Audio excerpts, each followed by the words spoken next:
ग्रीष्मकालीन गर्मी के दौर की शुरुआत हो गई है। ऐसे में इंदौर के चिड़ियाघर में रहने वाले वन्य प्राणियों के लिए चिड़ियाघर प्रबंधन के द्वारा गर्मी से वन्य प्राणियों की मौत ना हो, वो गर्मी से परेशान ना हो, इसके लिए चिड़ियाघर प्रबंधन के द्वारा कई तरह की व्यवस्थाएं की जा रही है। इंदौर के चिड़ियाघर में वन्य प्राणियों को गर्मी से दिक्कतें होती है। उसमें रेप्टाइल प्रजाति के वन्य प्राणी, खासकर सांप प्रजाति के जितने भी प्राणी मौजूद है, वह अत्यधिक गर्मी सहन नहीं कर पाते हैं और कई बार गर्मी के दौरान उनकी मौत भी हो जाती है। इसलिए सभी समस्याओं से बचने के लिए चिड़ियाघर प्रबंधन ने कई व्यवस्थाएं की है। यहाँ कूलर लगाए गए, फव्वारे लगाए गए और पानी की पर्याप्त व्यवस्था की गई।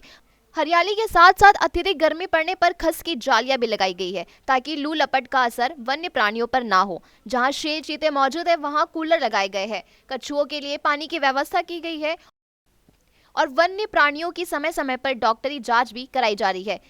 देखिए, गर्मी के मौसम के लिए हम लोग जो प्रतिवर्ष व्यवस्थाएं करते हो, इस बार भी हम लोग कर रहे हैं। और जो विशेष रूप से ध्यान देने की बात है, वो सिर्फ जो रेप्टाइल्स होते हैं उनको जरूर थोड़ा सा ध्यान देने की ज़रूरत होती है, क्योंकि ये एनिमल्स बड़े सेंसिटिव होते हैं हीट को लेके और अपना टेम्परेचर मेंटेन नहीं कर पाते बॉडी का। तो इसलिए हमको लोगों को आर्टिफिशियल ह्यूमिडिटी और जो भी क्लाइमेटिक कंडीशंस होती है, जो बॉडी के टेम्परेचर को सूट करती है, उस तरह का मेंटेन रखना पड़ता है। इसलिए हम लोग कूलर है जैसे, और एनक्लोजर के अंदर पानी का छिड़काव करना, फैन वगैरह चलाना, ये स्पेशली हम लोग उनके लिए करते हैं। सरीसृप वर्ग है या स्टारबैक टर्टल है, टर्टाइज है, इन सब के लिए हम लोग ये व्यवस्थाएं करते हैं, क्योंकि ये रेप्टाइल्स है और उनको थोड़ी सी दिक्कत होती है गर्मी में।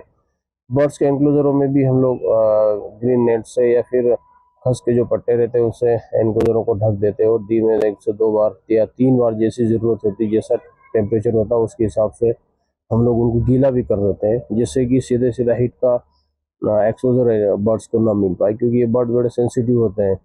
और एक्जोटिक बर्ड का जो हमारी बर्ड एवेरी है, वाक्यन एवेरी, उसके अंदर भी हम लोगों ने 8 स्प्रिंकलर लगा दिए हैं। जब टेम्परेचर बढ़ेगा तो दिन में 2 बार 3 बार या 4 बार जैसी रिक्वायरमेंट वो चलाएंगे, ताकि एनक्लोजर के अंदर ह्यूमिडिटी मेंटेन रहे, वहाँ का टेम्परेचर डाउन रहे थोड़ा और ठंडा उनको कूल फील हो। इस तरह की व्यवस्था हम लोगों ने बर्ड्स के लिए की है। टाइगरों में, लायन में, लेपर्ड में और भालुओं में वाटर बॉडी है, जिसको हम लोगों ने क्लीन कर दिया है, चूने से पुताई भी कर दी है और उनके अंदर एनक्लोजर में स्प्रिंकलर भी लगा दिए हैं।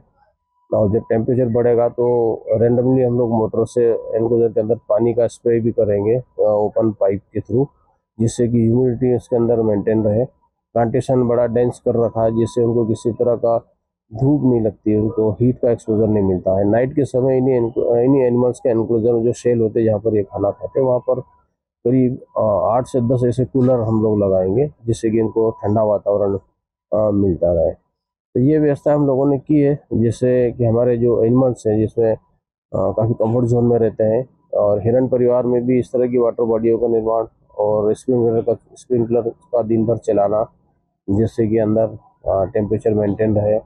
और शेड बना रखे हैं, शेडी एरिया भी है, ट्री भी लगा रखे हैं। तो इस तरह की जो व्यवस्थाएं करी, उससे हमारे जितने भी एनिमल्स हैं वो काफ़ी कंफर्ट जोन में रहते हैं और उनको किसी भी तरह की हीट को लेके, गर्मी को लेके किसी तरह की कोई दिक्कत नहीं है। इंदौर से नेशन टाइम की रिपोर्ट।